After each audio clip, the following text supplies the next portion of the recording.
Buenas tardes. Eh, Espero que se encuentren bien y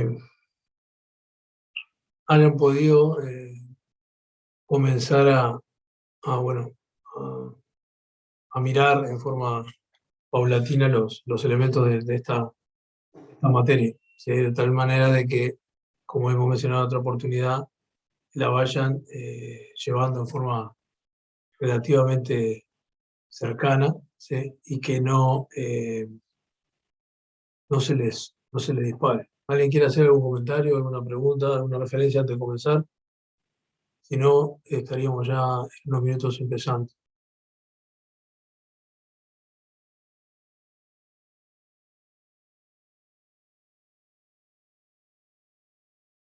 Os comentaba en aquellos compañeros que se habían incorporado unos minutos antes, el hecho de que, bueno, si me escuchaban adecuadamente, si estaban viendo el slide respectivo, a lo cual me decían que sí.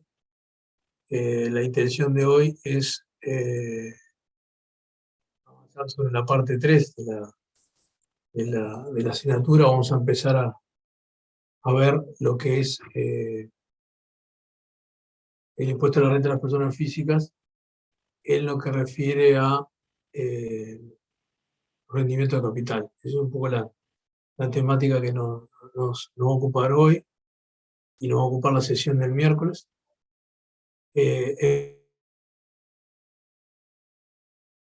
La oportunidad en forma presencial y en forma virtual, y por el momento va a seguir así, ¿sí? Hasta que tengamos alguna comunicación en otro sentido. O sea que, en lo que a mí respecta, por el momento vamos a continuar avanzando en el curso en lo que refiere a la parte virtual.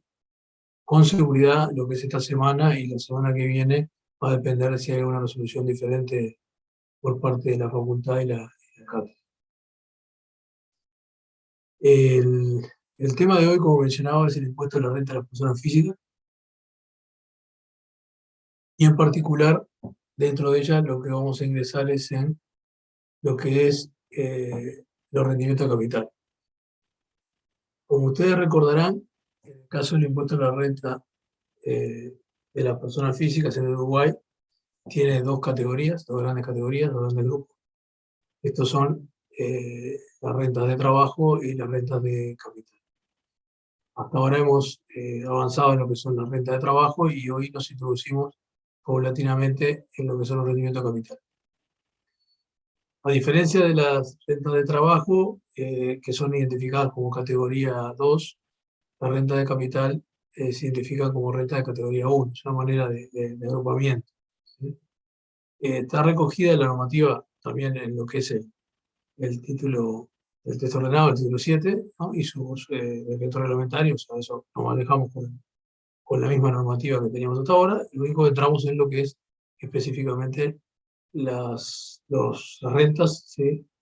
Y los rendimientos de capital y de la manera que son grabados por el IRPF en Uruguay.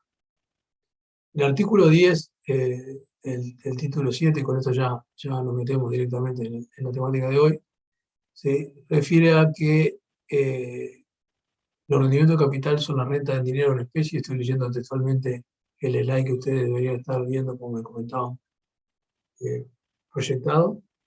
Los rendimientos de capital son las rentas en dinero en especie que provengan directa o indirectamente de elementos patrimoniales, bienes o derechos, cuya titularidad corresponde al contribuyente, no afectados a la obtención de rentas comprendidas en IRAE, RNR o IMEO. Yo en general trato a veces de resumir de una manera un poco simple esto diciendo, señores, las rentas, salvo casos en particulares, ya sea por exoneración o por un tema específicamente de cómo está compuesto la renta, ¿sí? O por el sujeto pasivo, algo tributa. Entonces acá lo que está diciendo la norma, el legislador, es que, bueno, estas rentas de capital van a estar grabadas por el IRPF, obviamente que en la medida que provengan de rendimientos en dinero en especie, de elementos patrimoniales, no esté afectado sus rentas a el IRAE y el RNR o el IMEO. ¿Por qué? Porque a la medida que esté ya grabando eh, esas rentas otro impuesto, no tiene sentido ¿sí? Desde el punto de vista del legislador, que se me va a cubrir el IRPF. ¿Sí? Entonces, esto quiere decir que a la hora que yo estoy analizando, como comentábamos la vez pasada, la renta de un contribuyente, es centralmente importante que uno identifique bajo qué tributo está. Por eso de allí la referencia que hacíamos en la sesión anterior cuando decíamos, señores, al comienzo es central que uno analice bajo, bajo qué tipo de impuestos se encuentra el contribuyente que estamos analizando. Como bien comentamos la vez anterior, la forma de estudiar que se presenta por parte de la asignatura y en todas las universidades es similar, se dividen los impuestos para analizarlos y estudiarlos en profundidad, pero luego recuerdan, como comentamos, que el contribuyente forma parte de una realidad mucho más compleja en la cual uno le obliga a analizar la situación tributaria en todos los impuestos. De allí el hecho de que cuando uno esté mirando la normativa, uno se encuentre en la normativa que está leyendo referencias a otros impuestos. ¿Sí? Comentábamos la vez anterior que en el caso del IRPF es muy común que haya revisión al IRAE, por eso que teníamos también a mano, o deberíamos tener a mano el título 4 cuando eso fue requerido, porque el legislador haga referencia a que tal aspecto nos remitiéramos al IRAE. En este caso, vamos a entrar de forma mucho más simple directamente en la renta de capital y entendiendo por la renta de capital las rentas que provienen de rendimientos patrimoniales, bienes o derechos, ¿no? Cuyo titular es un sujeto pasivo que obviamente no está grabado ni por IRAE, por la renta no residente o por impuesto primero. La categoría 1 tiene rendimiento de capital que son específicamente mobiliario y inmobiliario, ¿sí? O sea, yo tengo un inmueble que arriendo, por lo tanto tengo un alquiler que se sigue en la renta, o tengo, por ejemplo, un bono o un depósito en un banco que me da una renta. ¿Sí? Y por otro lado también graba el IRPF, la categoría 1, rendimiento de capital, aquellos incrementos patrimoniales que pueda estar yo teniendo, ¿sí? Que son considerados por el legislador que igual deben tributar el IRPF. O sea que la categoría 1, referente a capital, me está grabando las rentas puras, por decir así, inmobiliarias y también los incrementos patrimoniales que pueda tener. Entonces ahora, dicho esto, a nivel de la ley, empecemos a avanzar paulatinamente a ver cómo se puede desmenuzar esto, ¿no? Bien, vamos a entrar primero por lo que son los rendimientos de capital inmobiliario, o por una de las líneas que estamos viendo. Entonces, del artículo 13 del título 7, cuando refiere a los rendimientos de capital inmobiliario, refiere a renta derivada de bienes inmuebles. ¿Sí? Chocolate por la noticia, ¿no? Rendimiento inmobiliario, y me dice, van a estar grabadas el arrendamiento, el subarrendamiento, la constitución o cesión de derechos de facultades de uso o goce. ¿Cuál es la renta conmutable? Es la renta que yo tengo derecho, ¿sí?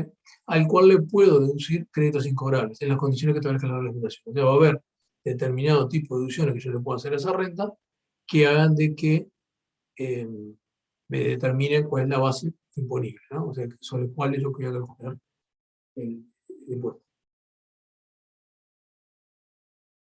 Ahora bien, el incobrable. El incobrable, en el caso del arrendamiento de inmuebles, en el caso del IRPF, tiene una normativa particular. Ustedes, como recordarán, cuando vimos en el caso del IRAE, hablábamos de que los incobrables, ¿sí? El IRPF nos remitían a la norma de IRAE cuando hablábamos de renta de trabajo, ¿sí? Y eso hacía que tuviéramos que tener, como decía, el título 4 a mano para ir a ver cuál era la reglamentación vinculada a incobrables.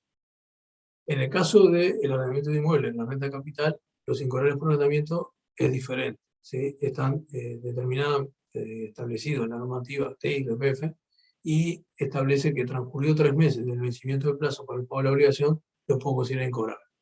O sea que en realidad, si yo tengo un arrendamiento a cobrar y se transcurrieron 3 meses desde que venció el plazo de cobrar ese alquiler y no lo obtuve, ¿sí? Lo puedo considerar incobrable. Eso está contenido, como está mencionado ahí, en el artículo 13 del decreto 348.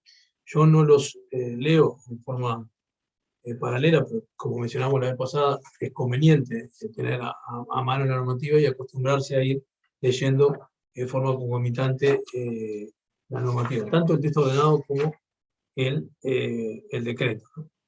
Porque es importante, porque uno se va familiarizando primero dónde están ubicados y después va directamente a la norma.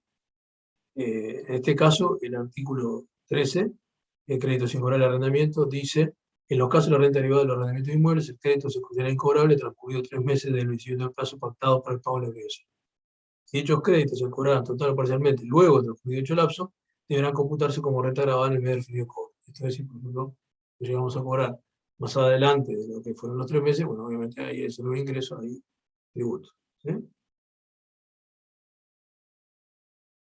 Después el artículo 14, que no está mencionado acá específicamente, salvo la referencia que viene hacia arrendamiento, me parece importante, más allá de lo que precisa el slide, hacer una pequeña descripción o una pequeñísima lectura de lo que está establecido en el artículo 14 del decreto. El artículo que está a continuación. Dice, requisitos vinculados a los arrendamientos. En toda acción judicial en la que se pretenda hacer valer un contrato de arrendamiento, deberá acreditarse estar al día en el pago del impuesto a la renta de la persona física correspondiente a este capítulo. Esto no es menor, en general, cuando ha habido una instancia en la cual hay un reclamo, hay un litigio, ¿sí? Posible de encaminar, de realizar la acción judicial, ¿sí? En la medida que yo quiera hacer valer el contrato de arrendamiento, debo estar verificando, comprobando, demostrando, ¿sí? De que estoy al día con el pago del impuesto. Esto es, si yo yo como propietario no tributé el IRPF, entonces tampoco puedo hacer de alguna manera valer el contrato en vía judicial. Bien, volviendo al slide, el artículo 14, ahora sí del título 7, no del decreto, dice el arrendamiento, la renta surgirá de deducir del monto bruto de los ingresos, además lo que corresponda por incobrable los siguientes costos. Y acá otra cosa interesante. Adicionalmente al incobrable, me permite descontar la comisión del administrador de propiedades, los honorarios profesionales vinculados a la suscripción y renovación de contratos y el IVA correspondiente. Fíjense que me permite descontar de lo que sería ese ingreso de arrendamiento, de alquiler, la comisión administradora de propiedades y todos los honorarios profesionales y con el IVA. ¿Por qué? Porque en realidad lo que yo estoy tratando de ver acá es cuál es la renta total que obtuve por ese capital que tengo disponible, que en este caso sería el inmueble que yo alquilé. ¿Sí? Entonces en realidad me permite descontar la totalidad de estos elementos con el impuesto incluido también. Y la contribución inmobiliaria y el impuesto primario, pero pagados. Pagados. Eso es relevante, vieron que está subrayado. Lo que se pretende acá marcar es que la normativa habilita la deducción de la contribución inmobiliaria y el impuesto primario que correspondan en la medida que estén pagos. O sea, esto es por aquello de que no te dejo descontar en la liquidación un gasto que, por más que esté devengado, tú no lo pagaste. Esa es la particularidad de lo que está mencionado acá. Si se da la particularidad de que existan subarrendamientos, ¿sí? Esto es, por ejemplo, de que en realidad hay alguien que subarrendó, habiendo arrendado inicialmente, después vuelve a arrendar, ¿sí? El que va a liquidar esa renta en su arrendamiento puede deducir además el monto del arrendamiento pagado. Y lógicamente, si hay alguien que está arrendando primero y después vuelve a arrendar, la renta que está obteniendo es lo que obtiene él cuando cobra, en el sentido del arrendamiento al cual alquila, y le deduce lo que le cuesta, lo que paga al propietario inicial cuando a su vez lo arrendó. ¿Sí? O sea, si alguien está parado en el medio de un arrendamiento, es muy simple, en el sentido de decir, bueno, a ver, decime cuánto lo alquila y decime cuánto paga por tener el inmueble disponible para poder alquilar. ¿No? Las deducciones previstas en este artículo pueden realizarse aunque el inmueble no haya permanecido arrendado todo el periodo, salvo que se trate de contrato de arrendamiento por plazo menores a 12 meses, en cuyo caso las deducciones a que refieren literales B y C serán proporcionales. ¿Sí? B y C son su arrendamiento, ¿sí? Y si vamos un poco hacia atrás, la B es la contribución inmobiliaria y el impuesto mínimo pagado. O sea, algo que uno diría de sentido común. En la medida que vayas a liquidar la renta, bueno, hacerlo todo proporcionalmente con respecto al pedido. No me cargues todo el valor de lo que es la contribución inmobiliaria, ni lo que es el impuesto primario, y tampoco deducciones que refieren a su arrendamiento. O sea, que sea coherente lo que estás calculando en el momento de terminar la renta para tributar. ¿Sí? Creo que en esto me parece que es bastante simple, en el sentido de que lo que está pidiendo es que se determine la renta de acuerdo a cómo cada uno lo haría, teniendo en cuenta lo que sí se puede deducir, ¿sí? Y es esto, y no otra cosa. ¿Sí? O sea, lo que establece el legislador que se puede deducir para calcular esa renta es una renta determinada de esta forma y sobre eso se tributará el IRPF. Una cosa interesante, que creo que puede surgir un poco más adelante, es que en el caso de renta de capital, a diferencia de renta de trabajo, no tenemos mínimo disponible. O sea, que acá directamente lo que hay es, directamente sobre la renta que hace, se va a tributar. ¿Eh? En otras veces me han preguntado, pero ¿no hay algunos casos en los cuales en determinadas condiciones de arrendamiento tiene una exoneración? Sí, eso es distinto. Desde el punto de vista conceptual, el IRPF, en lo que refiere a renta de capital, no tiene mínimo disponible. Lo que sí ocurre, como bien pueden haber escuchado, leído o interpretado, hay determinadas situaciones que el legislador lo que hace pretende defender y determina determinado tipo de tratamiento beneficioso, exonera, porque entiende que bajo esas condiciones no sería conveniente, y entendió así, que se tributara el IRPF de capital. Pero conceptualmente no tengo el mínimo no imponible que sí tengo en las rentas de trabajo. Bien. Bueno, acá está el artículo 15 del título 7, que está recogido en el 15 del título 7 y en el 14 del decreto que yo leía. En toda acción judicial en que se pretende hacer valer un contrato de arrendamiento se deberá acreditar este al día con el impuesto. Y entraríamos ya a lo que son rendimientos de capital mobiliario. Vieron que el caso de renta de capital inmobiliario es bastante simple. Además está decir que cuando avancemos vamos a ver una práctica en la cual recoja diferentes elementos que estamos viendo ahora, ¿sí? Y podamos de alguna manera practicar sobre los aspectos que estamos mencionando. De vuelta, al igual que ocurre con renta de trabajo, avanzamos en determinada normativa, hacemos una práctica y volvemos de vuelta a avanzar en la parte normativa. Y con el caso de la renta de capital vamos a hacer algo similar. Entonces, de alguna forma, para ir de la parte práctica a la parte normativa, que resulta en general más simple que ir de la parte normativa a la parte práctica. ¿Algún comentario o pregunta hasta acá? ¿Duda, inquietud?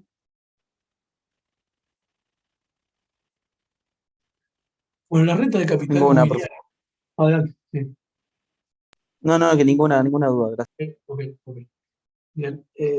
Ingresando en los rendimientos de capital mobiliario,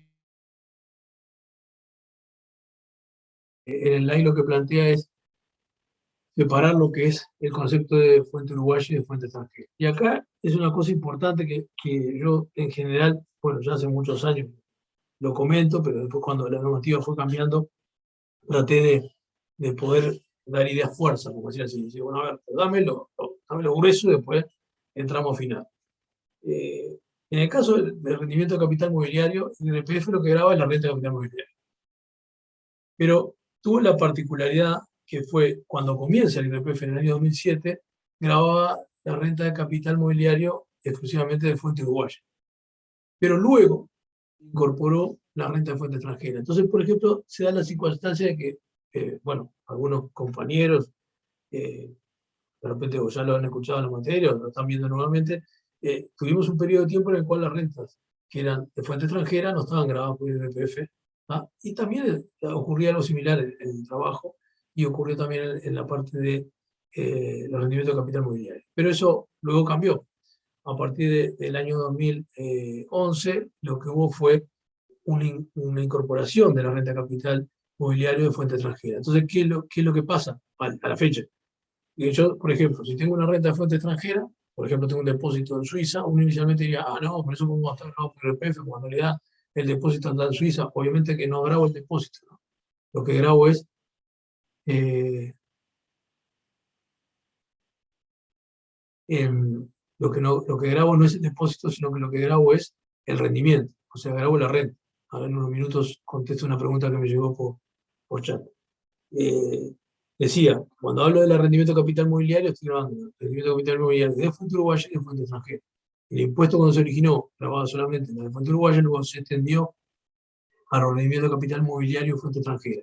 Con esto, ¿qué quiero decir? Que yo, como yo mencionaba, si tengo un depósito en Suiza y yo inicialmente diría, ya, eso es renta fuente extranjera, la respuesta es sí, pero la normativa en la extensión de la fuente lo trajo, entonces esos rendimientos están grabados. Eso es una cosa importante de tener en cuenta para desembarcar, cosa que no pasaba cuando el impuesto fue creado en julio del año 2007. Vamos a seguir en esto, vamos a ir andando, pero es importante tenerlo en cuenta. Me llega una pregunta chat que dice, me falló el micrófono. Cuando digo que no hay mínimo imponible, decía para los rendimientos de capital inmobiliario, solamente para todos los rendimientos de capital. Buena pregunta. ¿Alguien que opine o que diga algo? No es necesario que se peleen, Para todo. lo pueden hacer de a uno, no hay problema. Gracias por la intervención. La respuesta es correcta, digamos, Cristina tiene que ser millonario. O sea, la referencia que yo quise hacer fue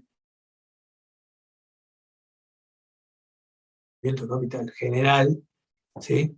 No hay mínimo imponible, a diferencia que sí lo hay en la renta de trabajo en general. En particular, la apreciación que hacía era que lo que ocurre es que igual el legislador, dentro de ese concepto de que no tiene el mínimo imponible renta de capital, establece determinadas condiciones, vamos a ir viendo, en el cual genera una exoneración. ¿Eso qué quiere decir? Que bajo determinadas condiciones es algo así como que le dice, bueno, está bien, el rendimiento acá de este capital o la situación que usted tiene es tan menor, por decir así, o de alguna manera tan simple y tan pequeña, que vamos a considerar que bajo esas condiciones usted no le grabaría por el IRPF ese rendimiento de capital. Pero es un caso particular. Conceptualmente no tengo mínimo disponible. Eso es lo que yo quería transmitir. Bien, retomando, en el caso de rendimiento de capital mobiliario, ¿sí? Tenemos una particularidad, que son, decíamos, renta de fuente uruguaya y renta de fuente extranjera. Y una puntualidad quizás más importante aún todavía, antes de avanzar. Estamos hablando de rendimiento de capital mobiliario y hablamos de fuente uruguaya y fuente extranjera, pero ojo, estamos hablando de rendimiento de capital mobiliario. Entonces, una apreciación ahí. Si yo tengo un inmueble en Uruguay y lo alquilo, tengo una renta que se le alquila. ¿Eso está grabado por IRPF? Sí o no, por lo que hemos visto hasta ahora. Rendimiento de capital.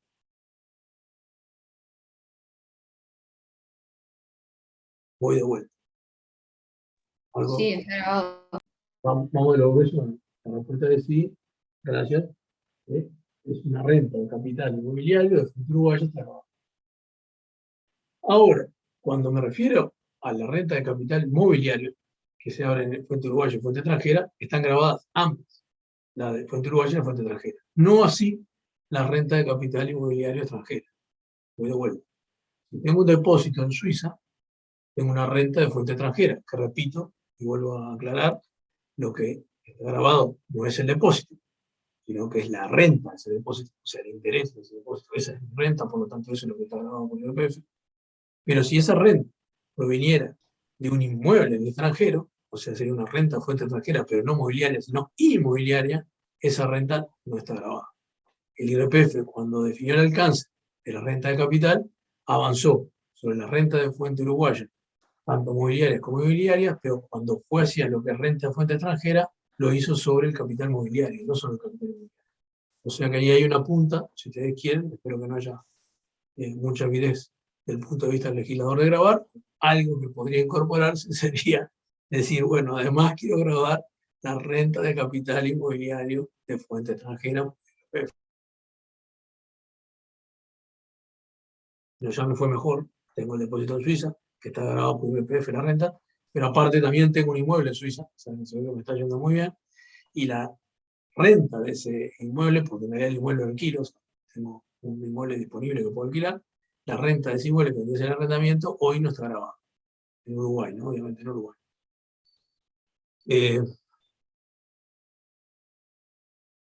No sé si lo tienen presente, pero una cosa quizás también de borde importante a la hora de razonar y pararse desde el punto de vista fiscal en este tipo de impuestos y en la renta, una cosa importante, por lo menos para tener el lineamiento general, es a nivel mundial hay dos grandes líneas. Una que es, se graba la renta mundial en el sentido de que no me importa dónde estés, si vos sos ciudadano fiscal de tal país, yo te grabo todo lo que ganas.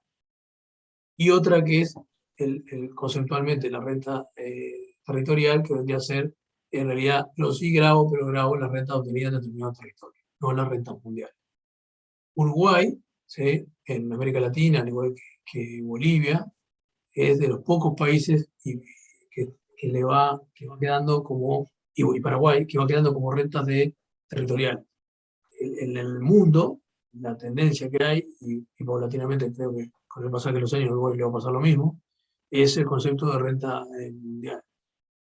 Un pequeño ejemplo de esto, si es que no lo mencioné antes, si por ejemplo un ciudadano norteamericano está obteniendo renta en diferentes lugares del mundo, ¿sí? Por ser ciudadano fiscal, ¿sí? Que es distinto del ciudadano naturalizado o legal, ¿sí? Ciudadano fiscal, ¿sí? Si tiene una residencia fiscal en Estados Unidos, se le va a grabar la totalidad de la renta que obtenga independientemente de la obtenga. Estoy hablando de la persona, ¿no? Después, si tiene empresas, cada empresa se regirá por la reglamentación que existe en el país donde tenga la residencia, esa empresa donde esté ubicada. Desde el punto de vista de la persona, ¿sí? Se le graban la totalidad de la renta. Lo mismo pasa con Argentina y con Brasil, digo, tiene renta mundial. En el caso nuestro, no, en el caso nuestro tenemos renta territorial. Eso nos da ventajas y desventajas, ¿sí? En el sentido de que se graban solamente las rentas que están en nuestro territorio, para el ciudadano fiscal uruguayo. Con las particularidades de que hay casos de renta de fuente extranjera que el legislador también entendió que igual se deberían tributar. A medida que pase el tiempo, yo estimo de que probablemente en Uruguay, eso va a depender de los aspectos legislativos, pero también de las situaciones mundiales, vaya paulatinamente extendiéndose a un criterio de renta mundial. Estos procesos llevan años, pero es muy probable que eso pueda ocurrir. En el hoy tenemos renta de fuente territorial, entonces sí hablamos de fuente extranjera y de fuente uruguaya. Fuente uruguaya, el legislador las llama de fuente uruguaya, las trae, aunque sean renta de fuente extranjera.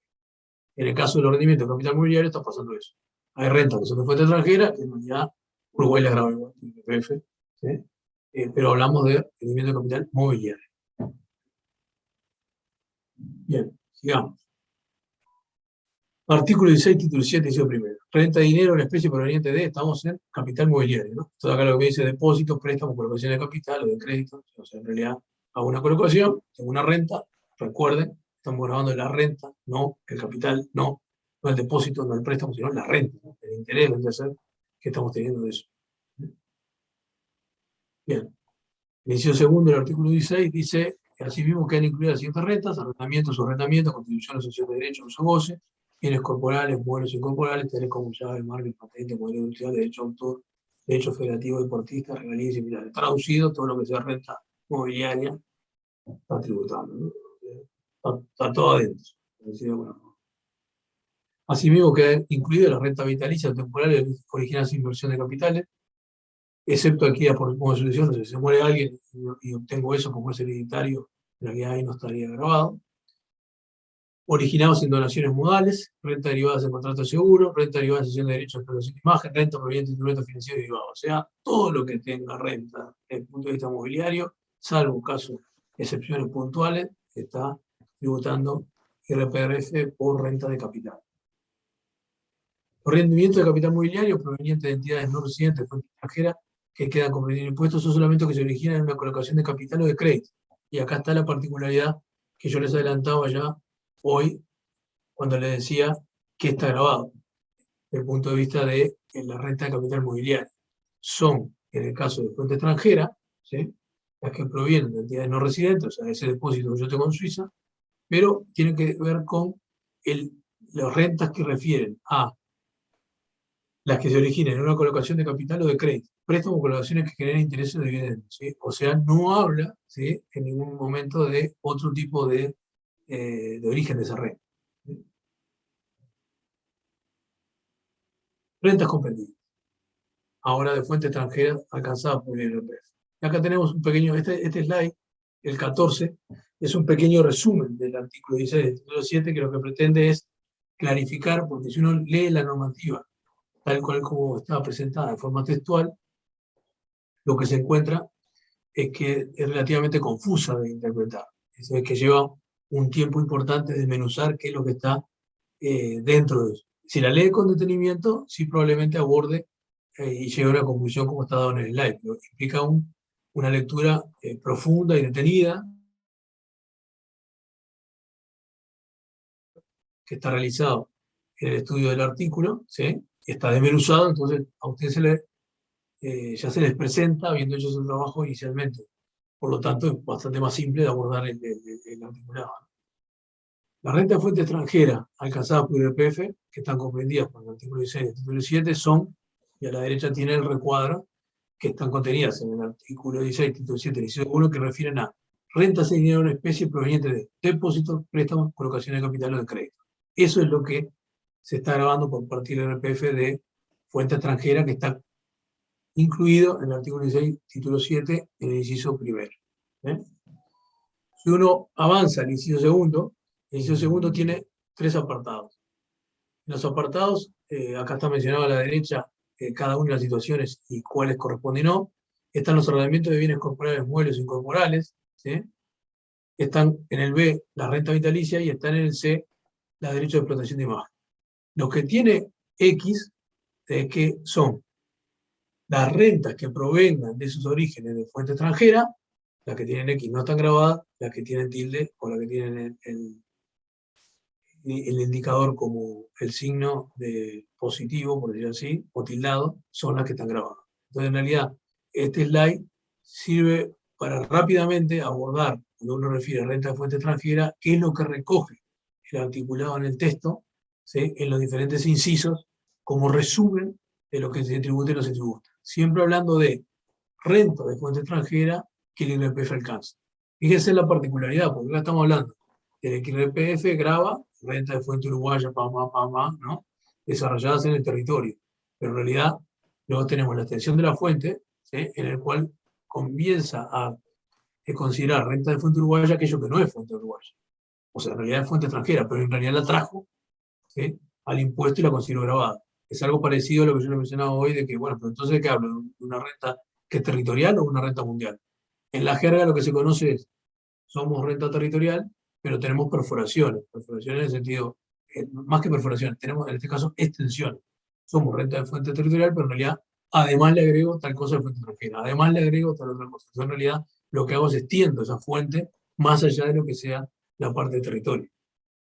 En el caso de aquellos países que tienen renta mundial, imagínense todo lo que viene detrás. Por ejemplo, el fisco norteamericano es un fisco muy reconocido a nivel de lo que es los aspectos de fiscalización, ¿sí? De contralor, como ocurre en todos los fiscos del mundo, pero en el caso de Estados Unidos tiene la particularidad de que tiene algunas situaciones de realidad bastante extremas, ¿sí? Lleva, por ejemplo, de que si yo estoy en México, soy un ciudadano norteamericano, y me tocan el timbre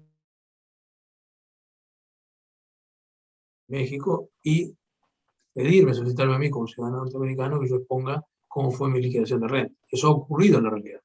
Ha ocurrido en la realidad, uno, porque es renta de fuente mundial. Dos, porque es Estados Unidos, ¿no? El que realiza eso. Y tres, porque en general, a nivel de los países, a nivel internacional, lo que ha venido primando es que empiezan a haber paulatinamente inspecciones conjuntas. Esto es, yo ya admito que otra DGI venga a mi territorio, obviamente que ha aprobado, ¿no? Y acordado, a través de los aspectos legales pertinentes de los ministerios respectivos, y que se pueda hacer una inspección en forma conjunta. Eso pasa en Europa, pasa también en Norteamérica, ¿sí? En América Latina eso no es tan común, pero en realidad ya empiezan a haber acuerdos del punto de vista internacional que empiezan a permitir eso. En general, porque los diferentes fiscos lo que quieren es llevarse o rescatar la plata de cada uno, ¿no? Entonces cada uno está peleando por la plata de cada uno del país. Hoy en día lo que más se ve es justamente eso, una lucha, si se puede decir, entre comillas, entre los diferentes países con el objetivo de acercar a sus arcas la renta de los ciudadanos que son realmente residentes fiscales de cada uno de los países. Ese es el día de hoy a nivel de la normativa fiscal internacional, ¿no? ¿Quién se queda con esa renta? Y de ahí los acuerdos de los diferentes países y lo que sale en la prensa, de que un país le dice al otro que no está aplicando adecuadamente las normativas internacionales con respecto a la transparencia fiscal o con respecto al lavado de activos, ¿no? Porque en realidad lo que se está buscando es que se tribute donde se tiene que tributar. Y hay mucho dinero incluido en eso. Bien, sigamos. A modo de repaso, ¿sí? De lo que hemos hablado en estos últimos slides, la renta de fuente extranjera alcanzada por el IRPF son, yo tengo rentas, esas rentas son obtenidas por personas físicas residentes, originadas en depósitos, préstamos, colocaciones de capital o de crédito, ¿sí? Cuando vienen del exterior, cuando provienen de entidades no residentes, a partir del 1 de enero de 2011 pasaron a estar grabadas por el IRPF. Antes, entre el año 2007 y el año 2010 inclusive, esto no se grababa. Por eso era muy común decirle que uno diga, no, tengo un depósito en el exterior, no pago IRPF, o sea, no pago impuestos por esa red en Uruguay. ¿Sí? Y la respuesta es, bueno, eso es cierto, o fue cierto hasta el 1 de enero de 2011. Después, al día de hoy, está grabado. Eso es importante tenerlo en cuenta. Y hablamos de rentas de valor mobiliario. Fíjense, presten atención a eso, porque por ahora, ¿no?, la renta de capital inmobiliario del exterior no está grabada. Bien, comentarios, preguntas, dudas, inquietudes. ¿Alguien quiera hacer alguna mención, referencia? Seguimos, entonces. Seguimos con rendimiento de capital mobiliario. Ahora nos vamos a dividendos y utilidades. Acá.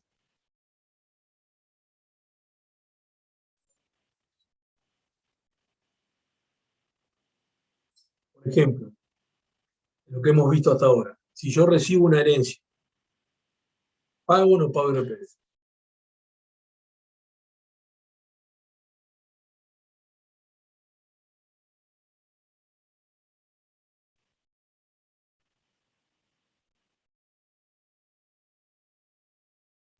La pregunta que estaba tratando de razonar sobre la norma que hemos visto es, si yo recibo una herencia, ¿pago o no pago IRPF? Si me remito un poco hacia atrás, los slides que hemos visto,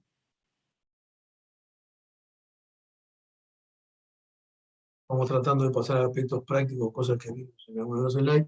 En el slide 12, cuando vimos el artículo 16, el título 7, el inciso segundo, dijimos que asimismo quedaban incluidos el rendimiento de capital mobiliario, y en el punto B, el literal B, en el primer renglón decíamos renta vitalicia o temporal original e inversión de capital. Y entre paréntesis decía, o dice, excepto adquiridas por modo de sucesión.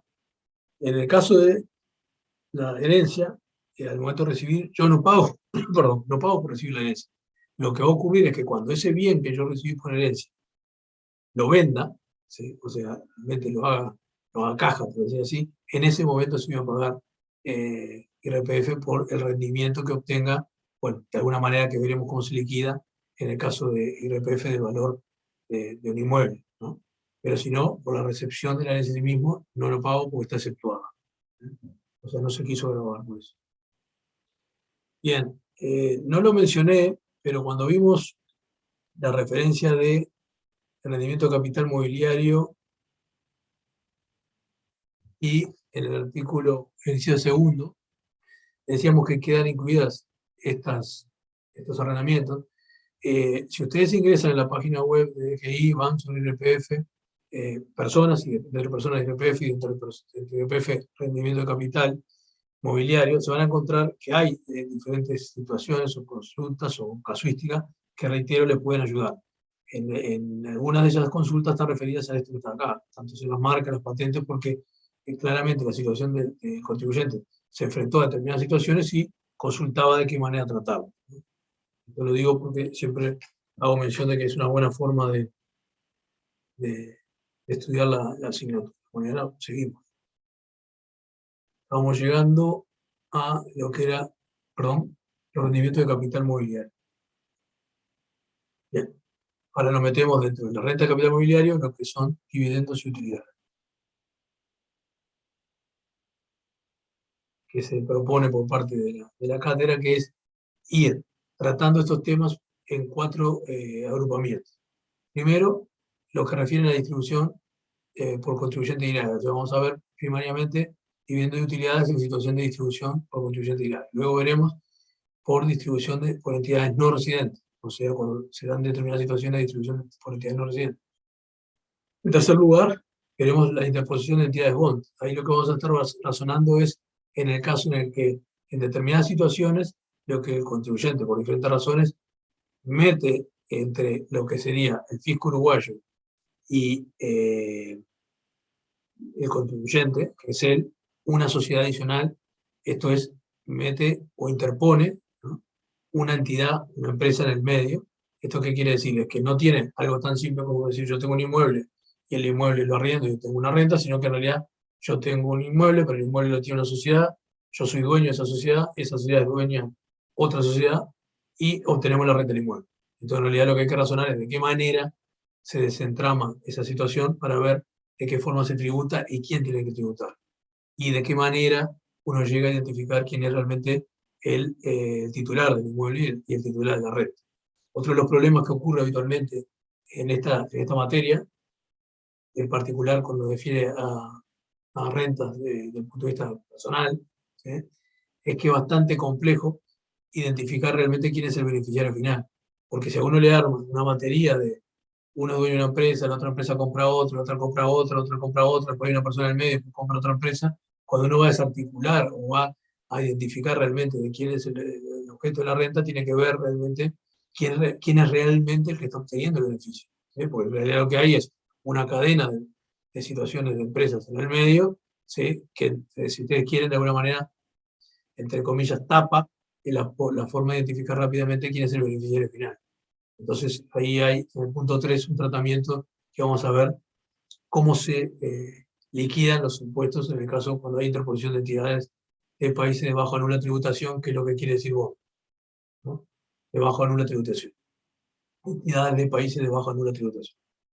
Y por último, vamos a ver los dividendos fictos, que no creo que podamos llegar hoy, pero que refiere fundamentalmente a lo que es que en determinadas situaciones el legislador, en el caso de Uruguay, lo que dijo, bueno, si las empresas tienen utilidades, esas utilidades las distribuyen, van a tributar IRPF. Ahora, ¿qué pasa si las empresas tienen utilidades, pero en realidad no las distribuyen? Porque se las quedan. Entonces, si no se las quedan y no las distribuyen a lo que sería el accionista, nunca tengo distribución, no tendría renta, no tendría impuesto a la renta a pagar sobre unos años. Lo que el legislador estableció fue, está bien, bajo determinadas condiciones, ¿sí? Por más de que ese dividendo no se distribuya, yo voy a considerar, ¿no? El legislador considera que se distribuyen en forma fija. Por lo tanto, te hago tributar igual, aunque ese dividendo no se distribuya. ¿Sí? Eso se llama dividendo ficto, porque en realidad no se ejecuta la distribución, pero igual se le hace tributar. Eso tuvo un revuelo interesante en Uruguay cuando se creó, pero bueno, ya llegaremos y nos meteremos de a poco en esto. Vayamos por partes y vayamos a ver entonces los dividendos de utilidades. En primera instancia, la distribución por contribuyente de IRAE. Entonces, ¿en qué caso estamos? Estamos en el caso de que un contribuyente de IRAE distribuye utilidades o renta.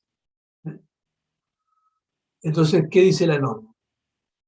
Los dividendos de utilidades distribuidos por contribuyentes del IRAE, artículo 27, literal C del título 7, o sea, estamos en la norma de IRPF, correspondiente a rentas grabadas por IRAE deben ser ejercidos iniciados a partir del 1 de julio del 07. O sea que a partir de julio del año 2007, que fue cuando se puso en vigencia la reforma tributaria que dio lugar al sistema tributario que tenemos actualmente, se grabó por IRPF la distribución por parte de las contribuyentes del IRAE de lo que son las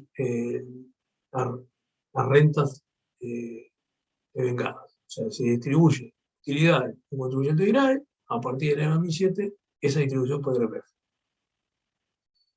¿Y qué pasa si eso corresponde a rendimiento de capital mobiliario que provengan de no residentes? ¿Esto qué quiere decir? Quiere decir que ahora el que distribuye el rendimiento, el que distribuye la utilidad, es una empresa, una entidad, ¿sí? Que está en el exterior, es un no residente, y en realidad lo que está teniendo es, está repartiendo esa empresa utilidades que provienen de rentas pasivas. O sea, ¿qué quiere decir? La empresa colocó plata en el exterior, la obtuvo determinada renta y ahora distribuye ese dividendo, esa utilidad. Es parecido al hecho de que yo tuviera un depósito en el extranjero, yo persona física, y ese depósito en el extranjero me da una renta, esa renta tributa IRPF. Ahora lo que dice acá es que cuando una empresa uruguaya distribuye utilidades o distribuye dividendos, a partir de julio de 2007 está grabado por IRPF, y si en realidad lo que yo tengo son rentas que provienen del rendimiento de capital, que es una empresa que está en el exterior, es un no residente, ¿sí? Que obtuvo esa renta de colocaciones que hizo, o sea, en vez de colocarlo yo directamente, ese dinero, en realidad también está grabado por IRPF. En realidad lo que está ocurriendo es que en vez de haberlo invertido yo en forma personal, lo invirtió esta empresa que está en el exterior. O En el otro caso, en el primero, en la letra A, es directamente una distribución de renta de una empresa uruguaya, ¿no? Renta grabada por IRAE, una empresa que está radicada en Uruguay, tiene renta grabada por IRAE, distribución de utilidad, paga IRPF, la distribución de dividendos, la distribución de utilidad. Y en el caso de que esa renta provenga por una empresa que está ubicada en el exterior, que está distribuyendo la utilidad que obtuvo de una colocación en el extranjero, también paga. Porque si no, sería falso y burlar de que cuando yo lo coloco yo por cuenta de persona física tributo y cuando lo coloco una empresa que está en el exterior, que no tiene esa renta, no tributo. No, tributa todo. Tributo tanto, tributo cuando lo coloco yo y tributo cuando es la empresa que lo está obteniendo y después lo está repartiendo.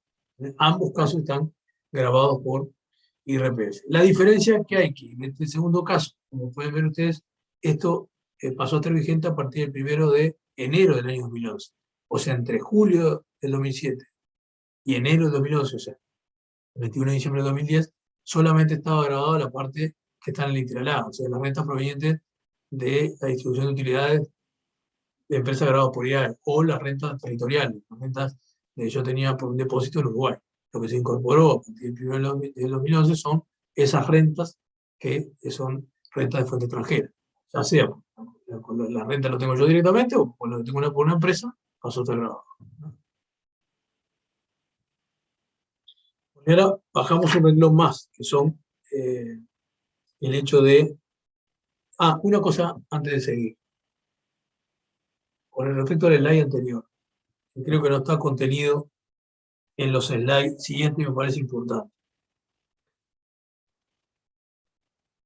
Creo que, si no me equivoco, lo vamos a estar viendo.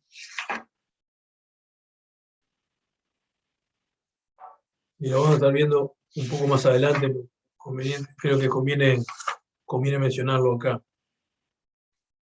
Cuando hablamos de dividendos y utilidades distribuidos por contribución del IRAE, en más de una ocasión alguien me preguntó, pero ¿se graban todas las situaciones de la distribución de utilidades? Porque acá lo que dice es que los dividendos y utilidades distribuidos por contribución del IRAE, tanto sea renta grabada por IRAE, que están a partir del 1 de julio de 2007, están grabadas, y tanto sea la distribución de rendimientos que vienen del exterior o una empresa no residente, también está grabada, a partir de estos últimos de enero de 2011. Entonces, una cosa importante que está recogido, si quieren anótenlo por allí, después lo vamos a estar viendo en la práctica y lo vamos a estar viendo probablemente en algún slide, pero más adelante, pero es importante mencionarlo acá.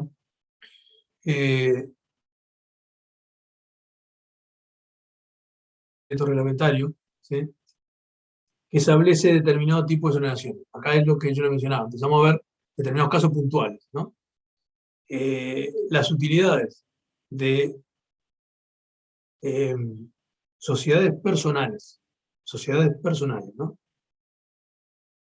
Y las empresas unipersonales que tienen determinada dimensión económica, cuando distribuyen esa utilidad eh, no estaba grabada. Lo menciono para que lo sepan, porque si no en realidad va a ocurrir que alguien dice, bueno, pero ¿y esto por qué no lo mencionamos? ¿No? Hasta el 31 de diciembre de 2016, ¿sí? Esa renta que se tenían por empresas de reducida dimensión económica, que eran aquellos que tenían ingresos menores a 4 millones de UI, la distribución de esa utilidad no estaba grabada. Entonces, ¿qué pasa? A partir de enero de 2017, otro cambio, pasaron también a estar grabadas. Entonces, por allí, si a alguno le toca, estamos en el año 2022, ahí estarán cerrando el año 2021, pero si alguno por alguna razón tiene que irse muchos años para atrás, ¿sí? O 5 años para atrás, sepa que es cierto, hasta el 31 de diciembre de 2016 había determinados casos de rentas que estaban, porque provenían de empresas de reducida dimensión económica, no se le grababa la distribución. Lo menciono para que lo tengan ahí por la duda que si alguno tiene que mirar algo muy viejo. Hoy por hoy estamos leyendo lo que está vigente, lo que ya está, pero a veces ocurre que se da una situación particular y que alguno lo pregunte. Y hay un caso excepcional también, que lo vamos a ver más adelante, que establece bajo determinadas condiciones que todavía se mantiene esa exoneración. Es un caso muy específico. ¿Ah? Para nosotros, en el día de hoy, la distribución de las utilidades y dividendos a partir de julio de 2007 están en la IRAE, y en el caso de los rendimientos del capital mobiliario que provengan del exterior, también a partir de enero de 2011, también están grabados por IRPF. Hasta el año 2016 hubo determinados casos excepcionales, saber que ahí hubo un tratamiento en particular bajo determinadas rentas para empresas de reducción de emisión económica, que cambió a partir de enero de 2017. Bien. Sigo. Una cosa muy importante. ¿Todos los dividendos que se distribuyen están grabados? ¿O no? La otra cosa gruesa. Dos reflexiones grandes. La primera, si lo que estoy distribuyendo era antes de julio de 2007, que fue cuando empezó la reforma tributaria, evidentemente no está grabado, porque ahí no había impuesto. Porque hasta julio del año 2007 no tenía IRPF, por lo tanto, como no tenía IRPF, que había grabar, si no había impuesto. ¿No? Una cosa gruesa a tener en cuenta. La otra, todo lo que se reparte, y acá está la referencia de este artículo que es muy importante. El gravamen, traducido el impuesto, se aplica hasta la concurrencia con las rentas netas fiscales grabadas, con independencia del ejercicio en el cual se genera. Obviamente que siempre estamos hablando de que a partir de que está vigente el impuesto, ¿no? O sea, de 2017 para adelante. Pero esto es relevante porque en realidad, ¿esto qué quiere decir? Que si yo tengo resultados contables, por ejemplo de 100, y tengo un resultado fiscal, ¿no? Una renta neta fiscal grabada de 40, el impuesto, cuando vaya a calcular el IRPF, ¿sobre cuánto lo calculo cuando distribuya las utilidades sobre los 100 que obtuve de resultado contable o sobre los 40 que obtuve de resultado fiscal? Y la respuesta es el artículo E. El gravamen se aplica hasta la concurrencia con la renta neta fiscal grabada, con independencia del ejercicio del cual se generaron. Después lo vamos a ver en un punto práctico, esto último, déjenlo para entender un poquito más adelante, pero retengan el hecho de que primero se graba todo aquello que está de la vigencia de la reforma tributaria, o sea, de julio de 2007 para adelante, y se graba hasta lo que es la renta neta fiscal del ejercicio que estoy considerando. Por ejemplo, yo distribuyo utilidades el año tal, ¿no? El año X, y la renta neta fiscal grabada de ese año fue 40, por más que el resultado contable y que yo reparta 100, voy a grabar hasta 40, porque se graba hasta la renta neta fiscal grabada, no lo que yo distribuyo por encima de eso. Eso es importante. Después dice, la proporción que corresponde a cada socio accionista según el contrato, bueno, eso es evidente, porque en realidad yo no voy a pagar el IRPF del otro, o sea que cada uno va a pagar el IRPF de cada uno. Y si hubiera pérdidas fiscales de ejercicios anteriores, no se considera integrante de la renta del ejercicio. O sea, evidentemente la pérdida fiscal no entra en esto, ¿no? Entonces estamos grabando la renta que se generó. Esto está contenido en el artículo 20 del decreto 148. Va a haber un ejercicio dentro de la parte práctica que recoge esto, ¿sí? Es relevante tenerlo en cuenta porque lo vamos a estar viendo en la práctica, pero es importante tener en cuenta que está recogido acá. Por eso que sí se graba todo a partir de julio de 2007, pero hasta lo que es la renta neta fiscal grabada, no más allá de eso. Profe, aunque es de ese año, por ejemplo, si un año usted distribuye menos, y el año que viene, el año siguiente distribuye más, ¿estaría pagando menos en realidad? En realidad lo que te dice el artículo, y justamente gracias por la pregunta, dice, con independencia del ejercicio en el cual se generaron. Con independencia del ejercicio en el cual se generaron quiere decir que voy a tener que llevar una cuenta corriente de la renta neta fiscal grabada de cada año, ¿sí? Y en el año que yo estoy distribuyendo voy a pagar hasta la renta fiscal grabada de ese año. Si al año siguiente distribuyo más, ¿sí? Más dinero, digamos, pero en realidad me quedó un remanente del año anterior, voy a grabar ese remanente del año anterior, porque en realidad voy a terminar pagando en algún momento. Igual más allá de que espero que haya sido medianamente claro, pero si esperás unos, yo te diría que 7, 8 slides, vamos a ver un ejemplo exactamente de lo que acabo de preguntar. O sea que en unos minutos más ya lo vamos a ver aplicado desde el punto de vista práctico. Eso. Pero buena la pregunta, gracias por el comentario. ¿Algún comentario más, alguna duda? Vieron que estamos yendo por la parte árida de la cosa, ¿no? En el sentido de que estamos yendo por la normativa. Yo estimo que vamos a tener que avanzar por lo menos una sesión más. Si puedo antes, me echamos el ejercicio práctico de tal forma que ustedes puedan familiarizarse con la liquidación y puedan ver de qué estamos hablando cuando lo bajo a tierra y volver después a la normativa. Porque, repito, creo que es, entiendo, bastante más simple de la parte práctica de la normativa que de la normativa de la parte práctica. Pero está, hay que ver un poco la legislación para poder aterrizarla por la legislación, si no, no tenemos forma de liquidar impuestos. El slide 21, si estamos bien, seguimos con dividendo de utilidades, ¿sí?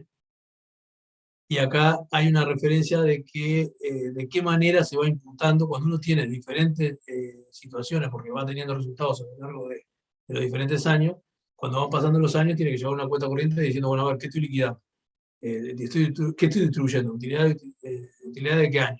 Y en función de eso, ir viendo cuánto es la renta fiscal grabada de cada año para ver hasta cuánto grababa. Lo que vamos a ver después, desde el punto de vista práctico, que acá está recogido desde el punto de vista normativo, que cuando uno distribuye utilidades, ¿no? Los primeros resultados, lo primero que se imputa son resultados contables acumulados generados en ejercicio iniciado con la teoría del 1 de julio de 2007, que eso vendría a ser algo así como, primero repartimos todos los resultados contables acumulados que tenías antes de la entrada en vigencia del impuesto. Eso era evidente porque todo lo anterior a 1 de julio de 2007 no está grabado porque no había IRPF. ¿Y cuándo considero yo que ese resultado contable está habilitado para ser distribuido? Entonces, se considera devengado cuando el órgano social competente o los socios, a falta de este, hayan resuelto dicha distribución. O sea, ¿cuándo considero realmente que está habilitada la distribución? Cuando hay una resolución del órgano social de la empresa en la cual esté, llámese el consejo directivo, la asamblea de socios, ¿sí? Que está habilitado a tomar esa resolución, ¿sí? Por estatuto. Entonces, cuando se que se va a hacer la distribución, en el momento que se toma la resolución, en ese momento considero que se devenga el impuesto, y a partir de ahí tengo habilitada la distribución y tengo habilitado el impuesto. Bien, sigo. Vamos a un ejemplo. Vamos a un ejemplo. ¿Sí? Acá tenemos un ejemplo. Por ejemplo, la utilidad contable del año 80 y al año siguiente, o sea, al año 1, distribuimos 80. Ahí la pregunta es, ¿cuánto grabo? ¿Grabo 80 o grabo 100? 80. 80. ¿Por qué grabo 80? Gracias por la introducción. ¿Por qué? Son las rentas netas fiscales. Porque dijimos que el impuesto determinaba que el IRPF graba hasta las rentas netas fiscales del año. Por lo tanto, si yo tengo utilidad contable de 100, pero en realidad voy a distribuir una cantidad determinada, ¿hasta cuánto grabo? Por más que quiera distribuir los 100, voy a grabar hasta los 80. ¿Por qué? Porque la renta neta fiscal de ese año fue 80. ¿Sí? O sea, los otros 20, en principio, no están grabados. ¿Sí? Ahora, después más adelante, vamos a entrar a complejizar un cachito. Grabado 80, ¿no? Bien. Dividendo de utilidades correspondientes a renta grabada con IRAE, seguimos con lo mismo.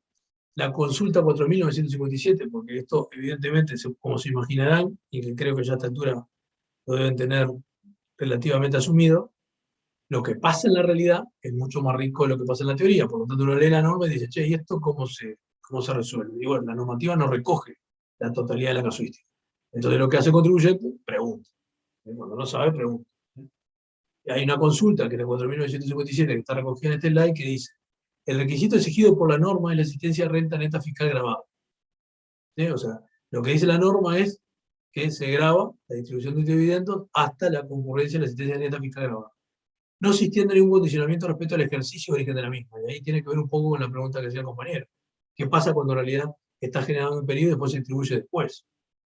Por lo tanto, en la medida que exista renta neta fiscal grabada, toda distribución de utilidades que se realice en tanto no la supere estará grabada, aun cuando corresponda a utilidades contables generadas en ejercicio anterior. Esto, pasado al español antiguo, quiere decir, cuando yo voy a distribuir, como tengo que llevar esa cuenta corriente que estoy repartiendo en función de la renta neta fiscal grabada que tuve en cada año, voy a tener que hacer un corte al momento de distribuir y fijarme qué es lo que estoy repartiendo. Y en función de lo que estoy repartiendo, es lo que estoy grabando. ¿Pero qué grabo? Grabo hasta la renta neta fiscal grabada. ¿Pero de qué periodo? No, de ningún periodo, no importa el periodo. Lo que importa es que yo voy a grabar siempre hasta la renta neta fiscal grabada que tuve los diferentes ejercicios. ¿Sí? Por más que distribuya más, lo que voy a estar fijándome es, bueno, che, ya grabé toda la renta neta fiscal grabada que viene en los ejercicios que vengo hasta ahora, y bueno, entonces si ya grabé, el resto no está grabado. Y si no grabé, no importa si no la generé en el ejercicio este que estoy ahora haciendo la distribución. Importa que me haya quedado renta neta fiscal grabada que el anterior que todavía no repartí. Entonces en ese caso la grabo. No estamos mal, creo que viene un ejemplo acá, acá tenemos un caso en el cual la distribución del año 0 había sido 80, en el año 1, ¿sí? Cuando voy a considerar el gravamen. La utilidad contable del año 0 fue 80, la renta neta fiscal grabada del año 0 fue 100, y en el año 1 distribuyó 80. En el año 1 distribuyó 80. ¿Ah? Acá estoy en otro ejemplo. La utilidad contable del año 0 fue 80. La renta neta fiscal grabada ese año fue 100. Y cuando llegó el año 1, yo repartí 80. O sea, repartí la utilidad contable. Quiere decir que repartí menos que la renta neta fiscal grabada, porque repartí 80. ¿Sí? La utilidad contable del año 1, sigo avanzando, ahora es 70. La renta neta fiscal grabada del año 1 es 30. O sea, en el año 1, cuando hice la renta neta fiscal grabada, me dio 30. Pero yo en el año 2, al otro año, distribuyo 70. O sea, distribuyo la utilidad contable. Si yo miro solo el año 1, la renta neta fiscal grabada del año 1 es 30. Entonces uno agarraría y diría, bueno, entonces acá pago hasta 30, porque en realidad la renta neta fiscal grabada del año 1 es 30. Ese es mi primer razonamiento, porque en realidad con la renta neta fiscal grabada de ese año es 30, grabemos 30. Pero ¿qué pasa? Eso sí es cierto, pero yo estoy distribuyendo 70, que es más que la renta neta fiscal grabada. Entonces la pregunta es, ¿y me quedaba algo de renta neta fiscal grabada que no hubiera pagado impuestos que ahora sí estoy repartiendo? Y la respuesta es sí. 20. Me quedaban 20 el año anterior, porque el año anterior, cuando habías tenido 100 de renta neta fiscal grabada, tú dijiste que el empresario ibas a distribuir 80, por lo tanto hay 20 que no tributaron en los anteriores. Bueno, entonces, en el primer año tuvimos grabado 80, pero en el año 2 vamos a tener grabado 50, porque son los 30 de la renta neta fiscal grabada del año 1 y 20 que venían del año 0. Y ahí vemos lo que la consulta trató de recoger. No importa el año en el cual correspondía la generación. Lo que importa es tener la cuenta corriente realmente de que siga grabando toda la renta neta fiscal grabada de los respectivos años en la medida que yo vaya a hacer la distribución. Lo que ocurrió fue que en el primer caso yo no grabé los 100, grabé 80 nada más porque la renta neta fiscal grabada de ese año, bueno, está bien, pero la renta neta fiscal grabada de ese año eran 100, y tuviste menos. Bueno, entonces hay 20 que cuando vayas a repartir en algún momento, acordate que hay 20 de atrás que todavía tenés que tributar que no tributaste. En este caso lo que hacen es le ponen el ejercicio siguiente para que ustedes vean que en realidad, distribuyendo en el año 270, a ese año le correspondían grabar solamente 30, porque la renta neta fiscal grabada del año 1 eran 30, pero me quedaban 20 pendientes del año anterior. Por lo tanto, si yo distribuyo 70, que es más que 30, los 30 están grabados porque son del año 1 y el 20 que me quedaba pendiente del año 2, que no voy a distribuir, también lo tengo que estar grabando. Entonces estoy grabando 50. ¿Se entendió? Sí, se entendió, profe. Bien. Acá lo que pretende recoger la consulta esta es, evidentemente, si uno lee la norma en frío, esto no sale así nomás, ¿no?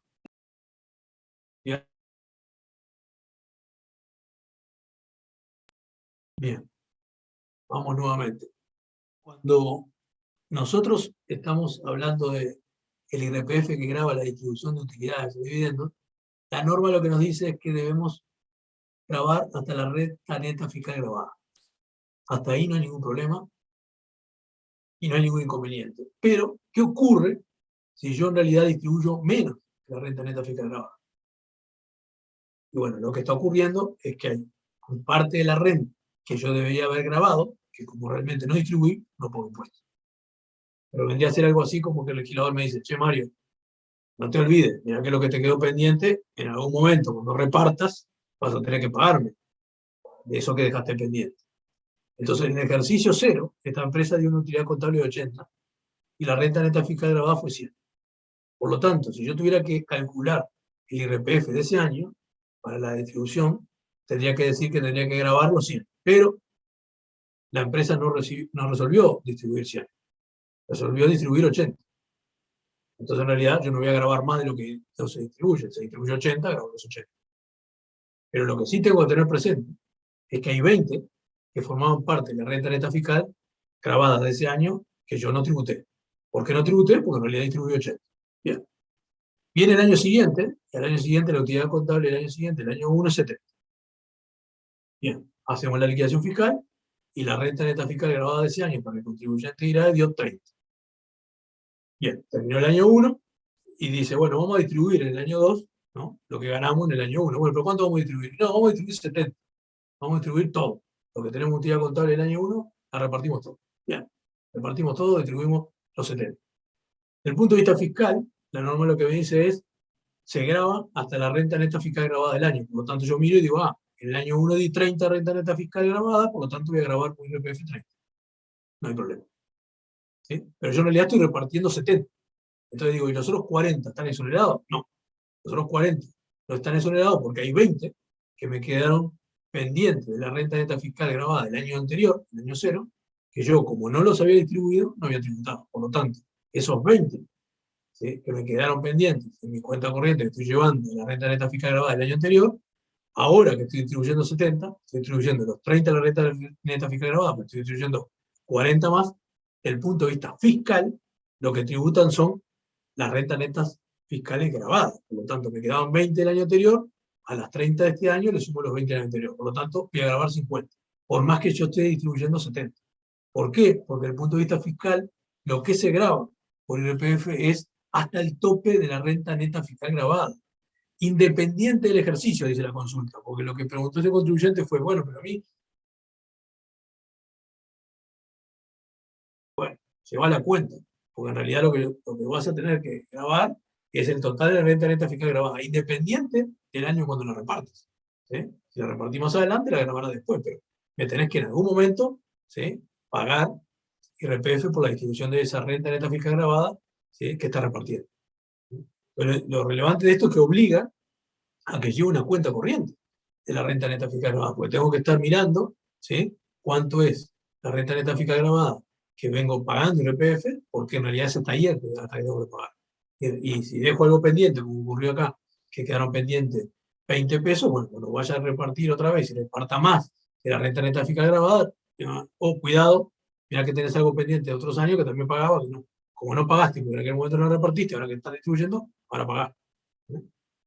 Esa es la explicación de por qué se graban 50 en el año 2, ¿sí?, cuando en realidad se distribuyeron 70, pero la renta neta fiscal grabada era 30 nada más.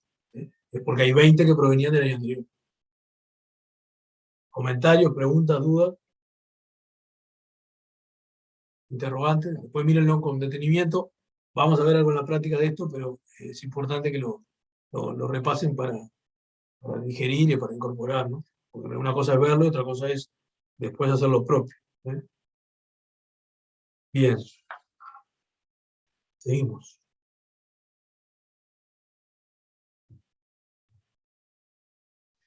Acá empezamos a ver ahora el caso en el cual hay distribución de dividendos de utilidades, pero ¿qué pasa? Para decirlo de una manera simple.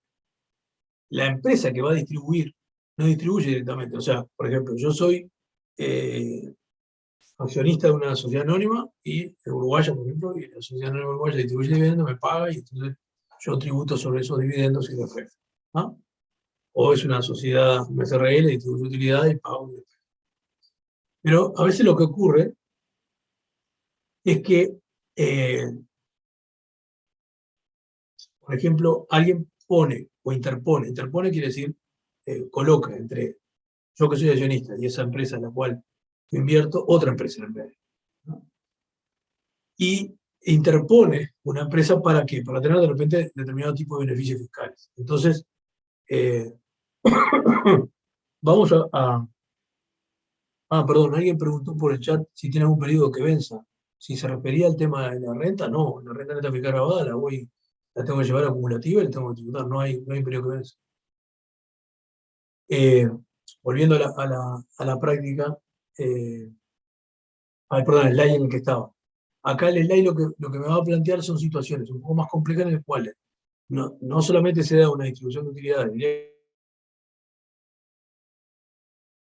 sino que empiezan a haber interposiciones en el medio. Quiere decir, aparece alguien en el medio, hay algún lío por algo, y es un poco lo que el slide que vienen ahora trata de empezar a presentar.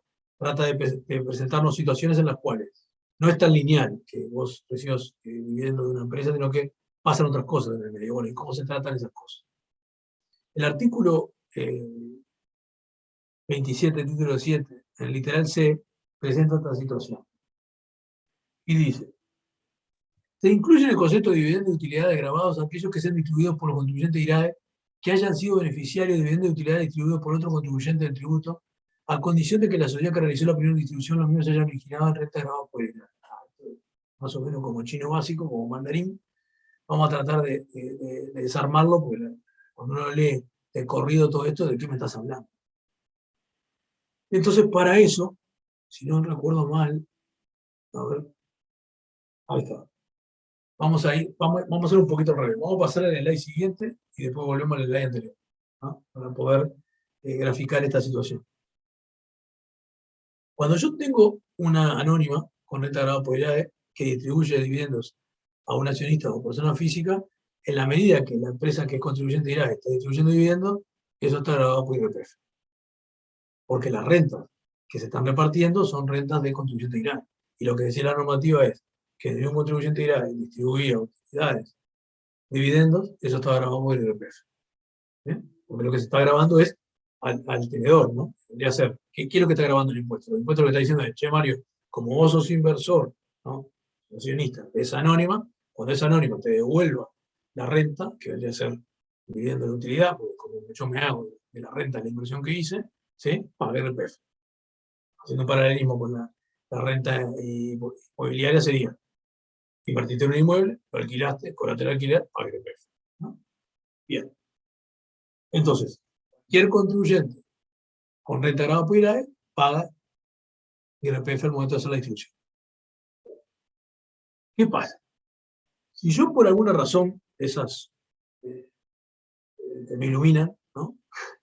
Digo, pero pará, si yo en realidad lo que grabo son los dividendos que una anónima o un contribuyente grabado por IRAE reparte utilidades de esos dividendos, lo que puedo tratar de pensar es, si yo meto en el medio una empresa que de alguna manera la renta que dé esté exonerada, entonces directamente yo voy a estar repartiendo, distribuyendo rentas que no están grabadas por IRAE, sino que están exoneradas, por lo tanto en realidad, como no están grabadas por IRAE, ¿sí? No entro dentro de la disposición del artículo, por lo tanto no puedo IRPF. Voy de vuelta. De IRAE, cuando reparte utilidades o dividendos, está grabado por IRPF. Bien. Si por alguna razón yo lo que hago es interpongo, o sea, meto en el medio, una empresa, ¿sí? Que lo que haga sea la que reparte la utilidad o dividendo, tenga las rentas desoneradas, entonces en realidad lo que está ocurriendo es que como yo soy accionista, pero lo que me están repartiendo a mí son utilidades o dividendos de una empresa que tiene su renta desоnerada, por lo tanto, no es contribuyente de IRAE, por lo tanto, no pagaría IRPF, porque la norma dice que debo pagar IRPF cada vez que me repartan o reciba utilidades o dividendos de contribuyente de IRAE. Y como acá la renta está desоnerada, estoy recibiendo renta desоnerada. Bueno. Aquí, esto que parece una tontería, ocurrió en la realidad. Cuando la norma surgió, la norma decía eso, repartir rentas grabadas por IRAE, están grabadas por IRPF, todo bien. O sea que estábamos en la situación de partida que era esta. Estábamos en esa situación.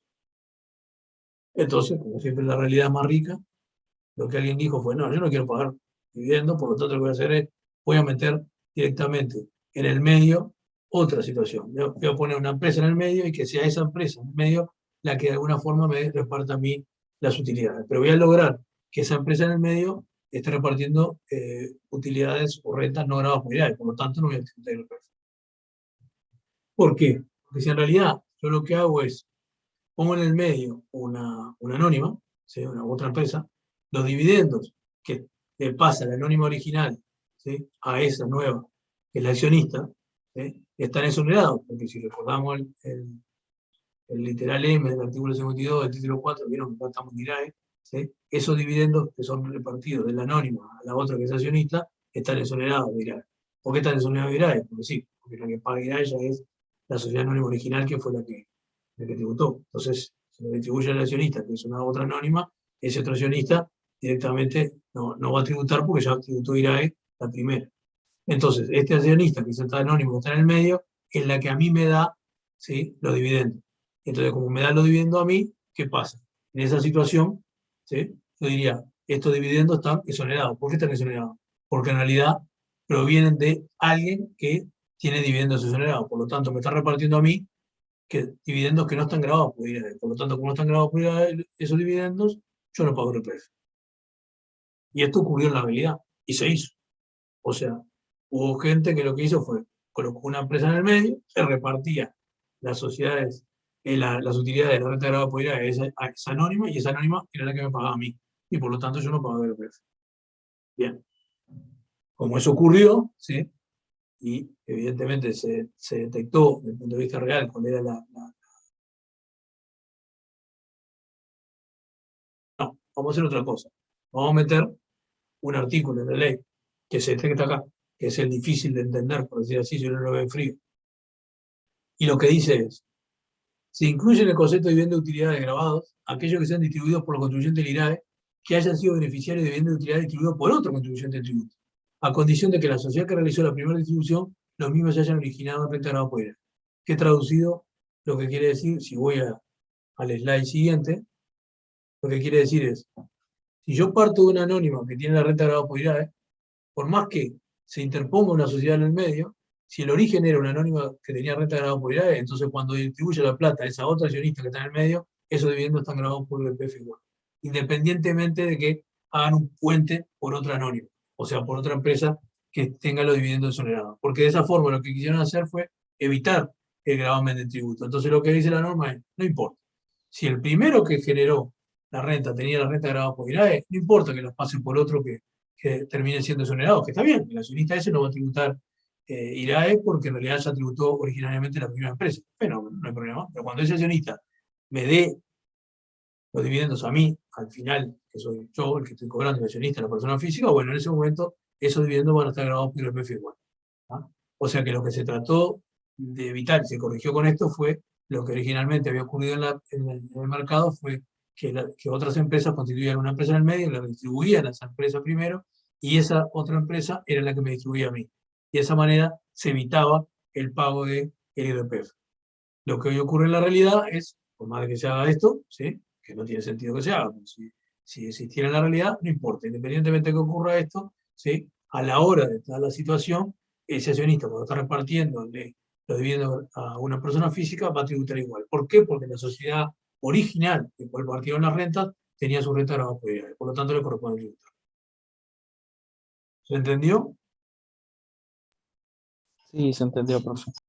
Bien, esto lo vamos a estar viendo en un punto de una práctica, la práctica 3, creo que es, sí, la práctica 3, en la cual va a dar un ejemplo en el que se da una situación exactamente igual, en la que nos vamos a remitir a este slide y al artículo respectivo para ver por qué es que está grabado. Y la respuesta va a ser el artículo este que vamos a ver. En la parte práctica nos van a plantear una situación de alguien que distribuye dividendos, ¿sí? Pero que los hace pasar primero por una empresa que tiene la renta exonerada. Entonces, inicialmente uno cuando lo mira dice, no lo voy a grabar por IRPF porque provienen de un no contribuyente de IRAE, porque en realidad tiene la renta exonerada. La respuesta es, eso es cierto, siempre y cuando las rentas que esté repartiendo sean provienen de alguien.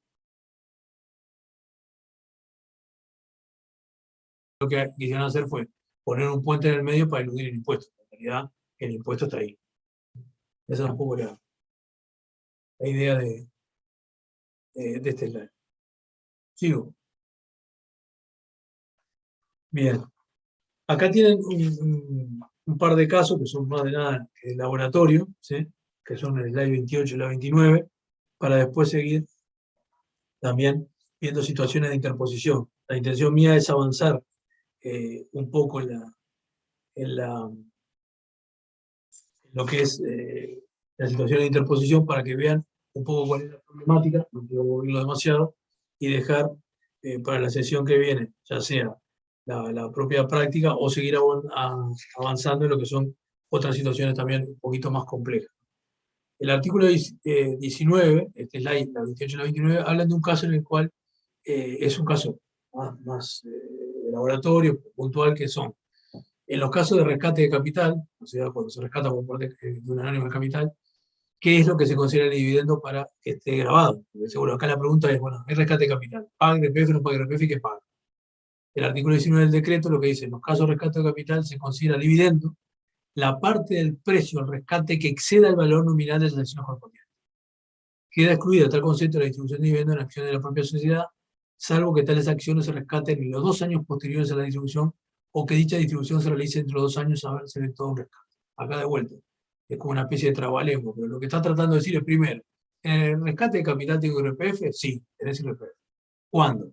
Cuando lo que yo considero como dividendo que tributa es la parte del precio del rescate que supere el valor nominal de las acciones. Esa parte que supere es lo que voy a considerar como dividendo para tributar IRPF.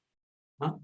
Y después, están todos la distribución de dividendos, aunque sean en acciones, están grabados. No. En el caso de que la distribución de dividendos sea en acciones de la propia sociedad, ¿tá? Salvo que pase algo particularmente que lo vamos a ver en otro slide, no se considera grabado. O sea que el resumen es, rescate de capital, ¿está grabado? Sí. ¿Qué se graba? Dividendo. ¿Qué se considera dividendo? Lo que exceda el valor nominal de las acciones. Eso es lo que voy a considerar grabado por IRPF. Y en el caso de que haya una distribución de dividendos que sean acciones, eso no se graba.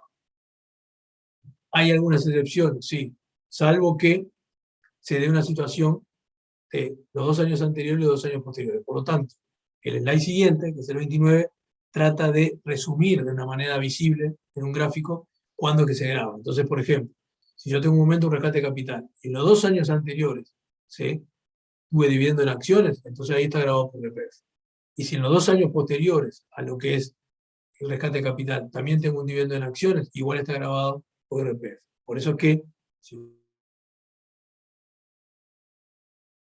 ¿se graba el rescate de capital? No. Lo que se graba el rescate de capital es el dividendo. ¿Y cuál se considera dividendo en el caso del rescate de capital? La parte del rescate que supere el valor nominal de las acciones. Bien. ¿Y qué pasa si yo distribuyo dividendos en acciones de la propia sociedad? Dice, sí, ahí se graba, ¿sí?, solo en determinados casos. ¿Cuáles son esos casos? Estos que están acá.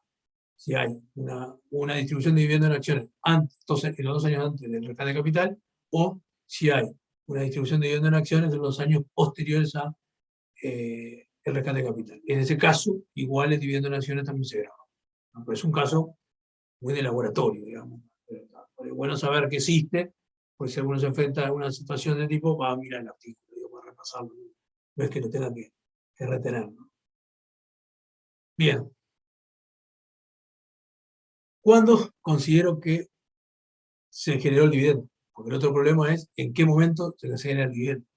Se considera devengado el dividendo cuando el órgano social competente y los socios hayan resuelto la distribución.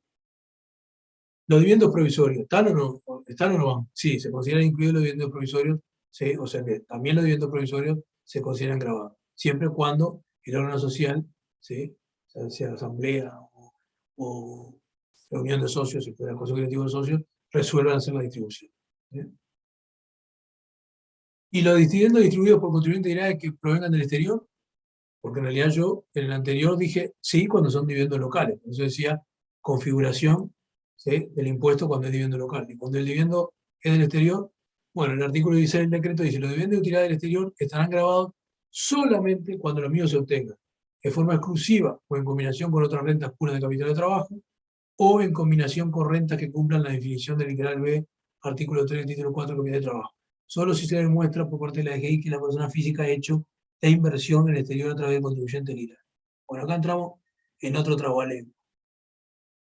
A ver, para avanzar en la 31 y ver la situación de la casuística, lo que le presentan a ustedes son lo que está recogido en el artículo 16, desde el punto de vista normativo, con slide, para poder graficar cuándo es que se graba y cuándo no se graba. Entonces, por un instante lo que voy a hacer es voy a avanzar en los slides que creo que a la medida que están graficados le van a dar la ejemplificación de cuándo es que se graba y por qué, y después sí volver a la normativa para leerla de vuelta, a ver si podemos entenderla un poco más clara. Entonces, por ejemplo, tenemos una persona física residente que tiene una participación en un sujeto pasivo IRAE.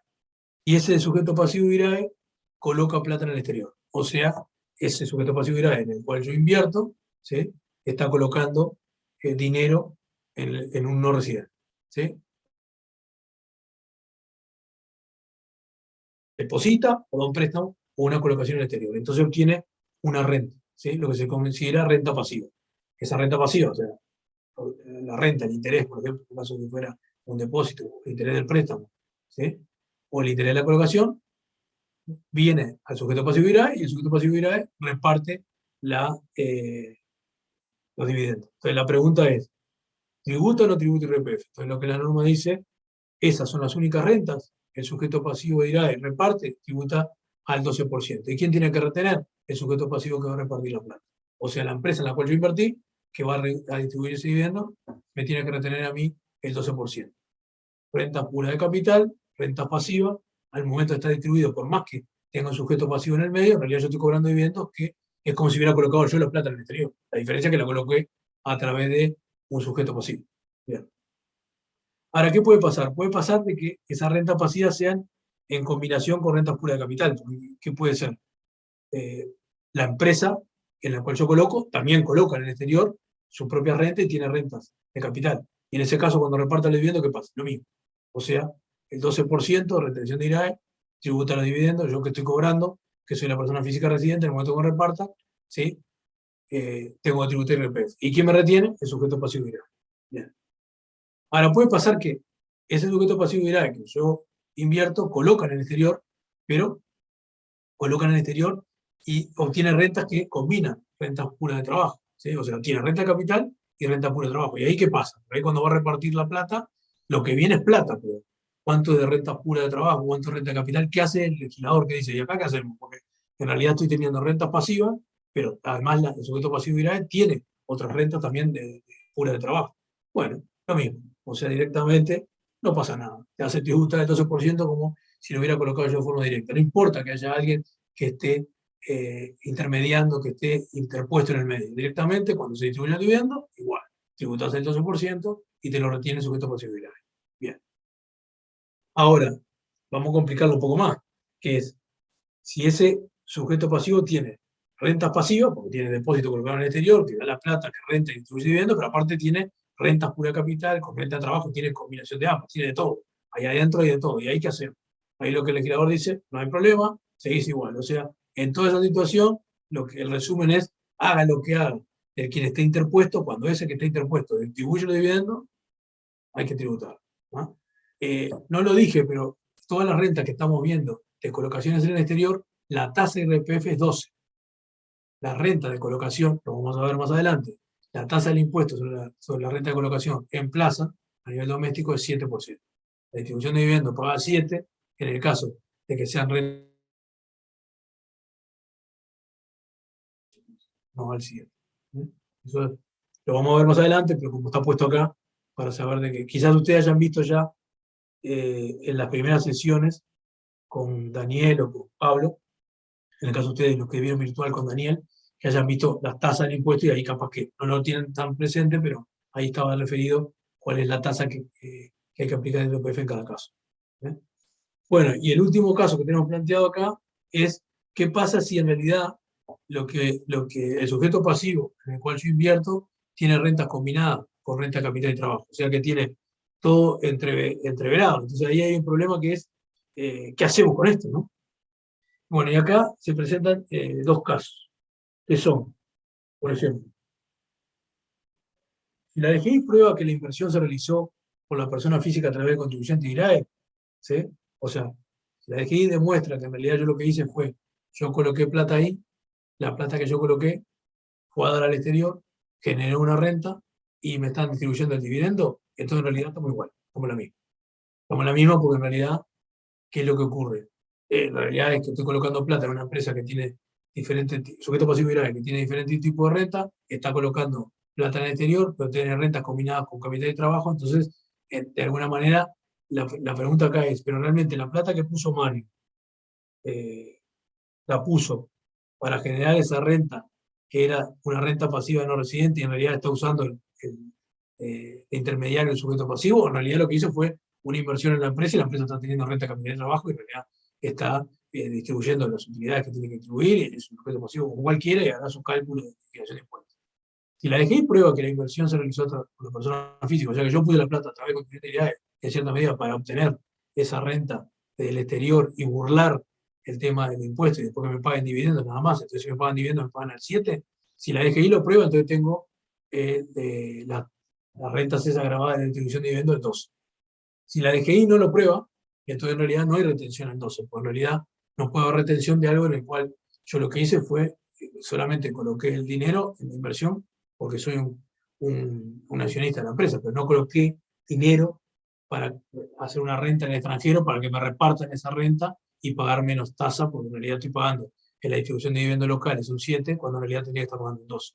Entonces acá la gran diferencia está en que si la DGI prueba o no prueba que la inversión se realizó por la persona física a través del contribuyente IRAE con el objetivo de obtener esa renta y burlando el impuesto, ¿no?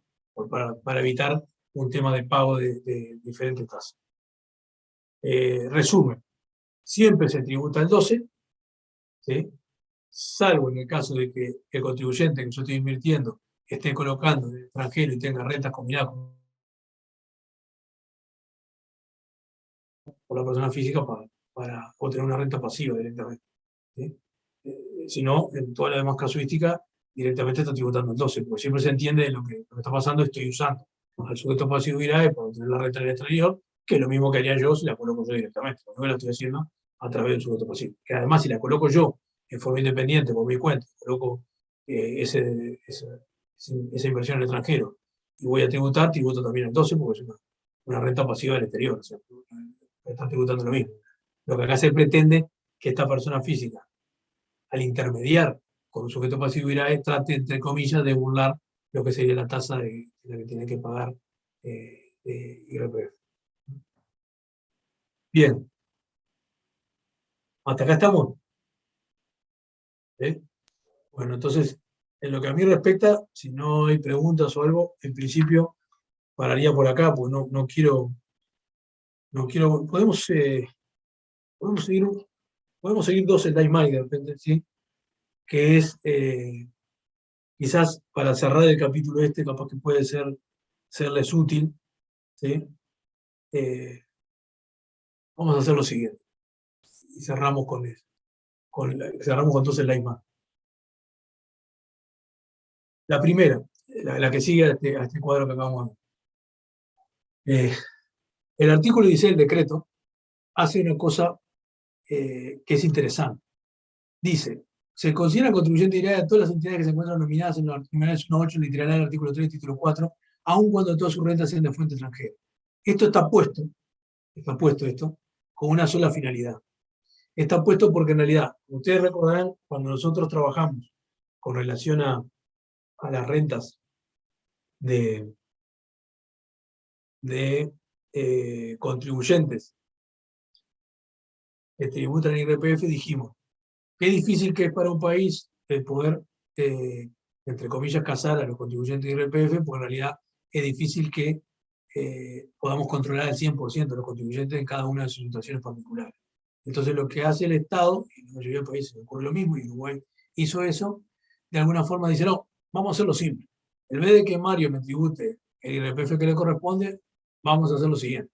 Cada vez que Mario pase por un contribuyente de IRAE, lo que le voy a pedir es al contribuyente de IRAE que le haga la retención a Mario IRPF. Entonces, por eso me evito todo el problema del contralor y después sí voy a ir a controlar. Pero voy directo al contribuyente de IRAE y a través del contribuyente de IRAE controlo a Mario.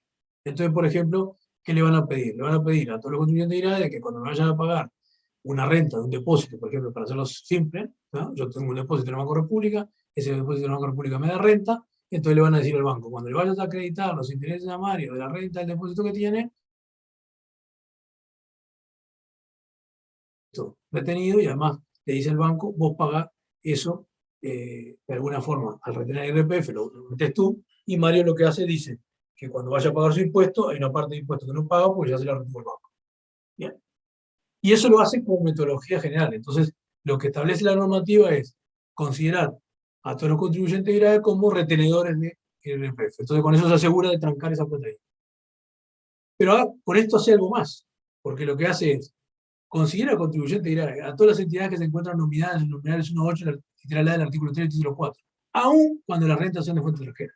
O sea, si por alguna razón el que me va a dar la plata a mí de esa renta que yo tengo es una empresa que tiene toda la renta de fuente extranjera, ¿no? Que en realidad uno diría, che, ¿verdad? Si tiene toda la renta de fuente extranjera, no tributa IRAE. Si no tributa IRAE, al no ser contribuyente IRAE, no puede retener el IRPF a Mario. En realidad dijimos que todos los contribuyentes de IRAE le retienen el IRPF. Bien, entonces lo que el decreto ahora dijo, vamos a solucionarlo fácil. Vamos a poner que para el tema de la retención, ¿sí?, considero contribuyente directa a todas las entidades que se encuentran nominadas en el artículo A, el título 3, el título 4, aun cuando la renta sea de fuente extranjera. Y con eso limpié el problema. Porque agarro y digo, ¿alguno tenía alguna duda que tenía que retener? Porque como tenía la renta de fuente extranjera no tenía que tributar IRAE. Bueno, retenerlo igual, porque en realidad te considero como contribuyente de tal manera de que, aunque todas las rentas sean de fuente extranjera, como te considero contribuyente de IRAE, vas a tener que retener la mano igual. ¿Ah? Con eso el Estado lo que te quiso asegurar, de vuelta a lo mismo, es que obliga a todos los contribuyentes de IRAE, ¿no?, que cumplan determinadas condiciones a retener. Entonces, por lo tanto, si hay alguno que se quería escapar por acá, no se va a escapar, porque en realidad le digo, tenés que retener igual, aunque todas tus rentas sean de fuente extranjera. Eso es lo primero. Y después, ¿sí?, hay un artículo que es muy interesante, que es lo siguiente. Cuando se reparten dividendos, uno de los líos que hay es, si yo estoy en una situación de una empresa y voy a repartir utilidades, la primera pregunta es, ¿qué estoy repartiendo? Porque yo reparto resultados acumulados, ¿sí? Está bien, pero reparto resultados acumulados. ¿Pero qué reparto? Entonces me tienen que dar un orden de qué es lo que estoy repartiendo. ¿Ah? Entonces me dicen, bueno, lo primero que tenés que repartir, y algo de esto vimos hasta ahora, es todo lo anterior al año 2007. ¿Por qué? Pues lo anterior al año 2007 no tributa IRPF. ¿Eh? Después, ¿sí?, después de que repartas esto, ¿sí?, y que repartas las reservas legales que hubiera, las reservas estatutarias y todas las creadas. Pero primero vas a tener que repartir todos los resultados acumulados anteriores, ¿sí? Todo lo que tengas que sea anterior al 2007 va primero, y después viene lo otro. ¿Sí? Bien. Ahora, ¿qué pasa? Yo tengo una situación en que tengo diferentes tipos de resultados, ¿no?, que son, puedo tener resultados que si son antes del año, del año 2007, ¿sí?, son no grabados, porque el impuesto empezó el 1 de julio de 2007, pero los ejercicios que cerraron hasta el 31 de diciembre de 2007, las rentas se por IRAE, por lo tanto, son resultados contables acumulados antes del IRAE, o sea, no están grabados. Todo lo que iba hasta el 31 de diciembre de 2007, los ejercicios cerrados en la fecha, todo eso son resultados contables acumulados no grabados por IRPF. Después tengo renta neta fiscal grabada por IRAE, porque seguro, ahí empezó el impuesto. Ahí empezó el impuesto, empezó la reforma tributaria, ¿sí?, que empezó en julio de 2007. En el caso de los balances de las empresas se consideró desde el punto de vista como impuestos anuales hasta el 31 de diciembre de 2007, por lo tanto, todo hasta el 31 de diciembre de 2007 no está grabado, lo posterior pasa a estar grabado por IRAE, ¿sí?, y están grabados entonces al 7%. Bien. Pero tengo rendimiento del exterior. Los rendimientos del exterior son al 12%. ¿Pero qué pasó? Hasta el 31 de diciembre de 2010, solo lo que tenía era esto, que la renta neta fiscal grabada por IRAE al 100%. A partir del 1 de enero de 2011 es que empezó a estar grabado el rendimiento del exterior. ¿Por qué? Porque ahí lo que el legislador dijo fue, bueno, ahora también voy a considerar renta de fuente uruguaya los rendimientos del exterior. ¿Sí? Entonces, tengo también rendimiento del exterior grabados al 12%. ¿Sí? Puedo tener, después del diciembre del 2010, renta neta fiscal grabados por IRAE del 7%, o renta no grabada, habrá que ver qué situación tengo. ¿Sí? Todo eso después del año de enero del 2011, o sea, después del 31 de diciembre del 2010. Esa es la situación que puedo tener general. O sea que yo, frente a una situación de una empresa, me puedo encontrar, ¿sí?, que a la hora de estar distribuyendo dividendos tenga que analizar los orígenes de esos dividendos para ver realmente, ¿sí?, qué tributa, qué no tributa y a qué tasa tributa. ¿Sí? También hay dentro de la práctica un pequeño ejercicio con relación a esto. Pero acá tienen una primera aproximación, ¿sí?, como un ejemplo, que con esto es donde pienso cerrar la sesión de hoy. Igual después lo tomamos la vez que viene, pero para ir cerrando lo que hemos visto hasta ahora, me pareció interesante capaz que poner el ejemplo este que está mencionado acá. Acá hay un ejemplo de distribución de dividendos. Es una sociedad anónima que inició actividades en febrero del año 2007, cierra balance en diciembre, nunca repartió dividendos, eso se hace a propósito para que sea más amplia la casuística. Llegó el año 2012 y decidió distribuir 17.000, y está probado que la sociedad fue utilizada por una persona física para hacer la colocación en el exterior. O sea que en realidad la plata que yo repartí, cuando tuve que repartir, ¿sí?, siempre tuvo que ver con la que coloqué en el exterior, tuvo que ver con colocación en el exterior, y se probó, ¿sí?, que la persona física realmente colocó la plata a través de mi empresa para obtener renta en el exterior, ¿sí? O sea, usó de puente a la empresa. Entonces, 17.000. Yo tengo que ver en ese razonamiento global, perdón, ese razonamiento global, qué es lo que pasa con la situación de los dividendos, ¿sí?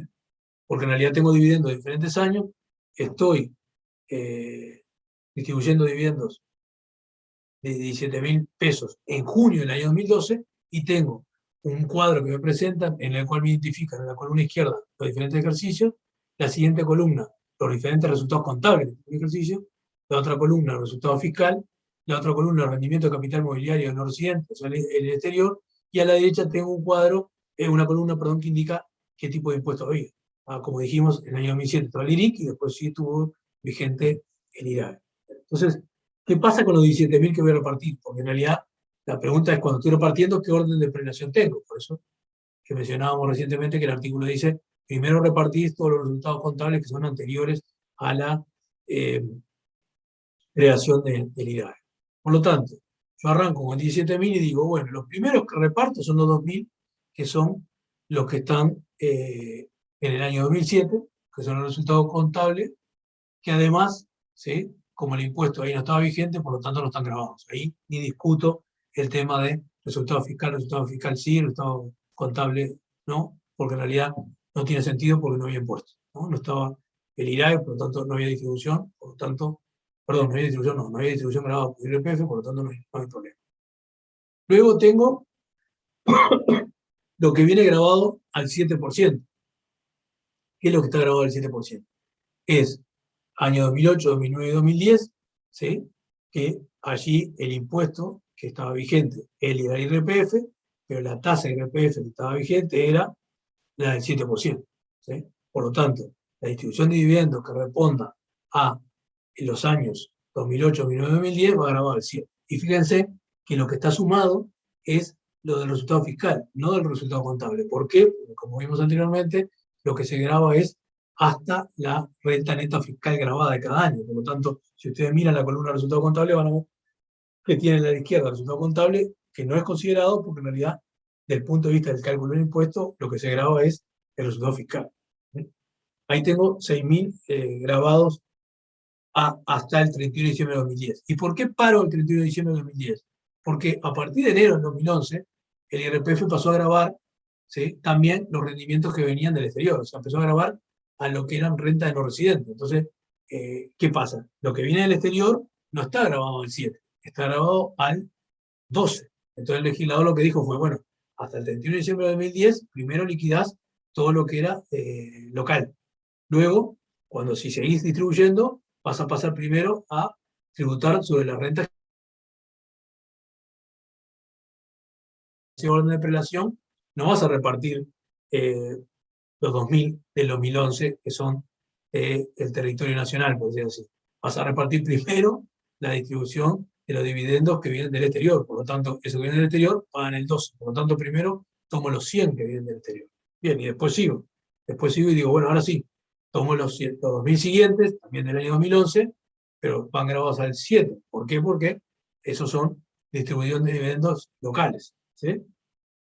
Y ahí terminé de grabar todo lo que es los resultados fiscales. Porque ustedes miran, grabé toda la columna de resultados fiscales, ¿sí? Por lo tanto, llegué al total de lo que se me dice que debo considerar grabado a la hora de distribuir, que son los resultados fiscales, ¿sí?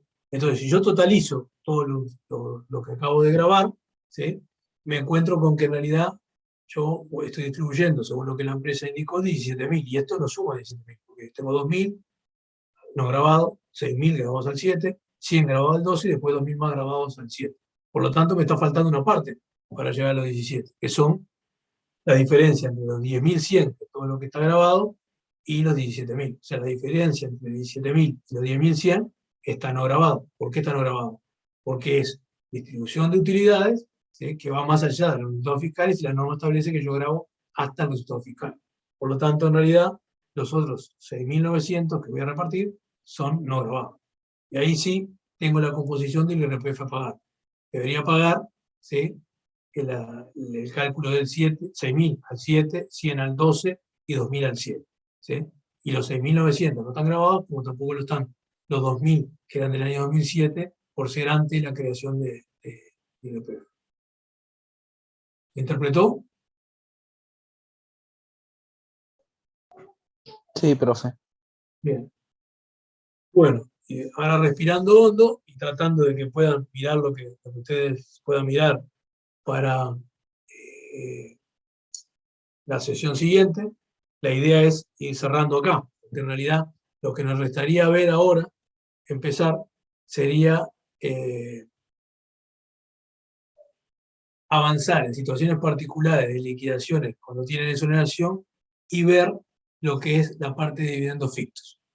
O sea que entraríamos en otra temática, entramos a ver ya ahora más puntualmente casos que tienen tratamiento particular y cómo se liquidan los dividendos fictos. O sea, cuando se trata por parte del Estado de determinados tipos de dividendos que aunque no son distribuidos, el Estado considera que son distribuidos y tiene que tributarse igual.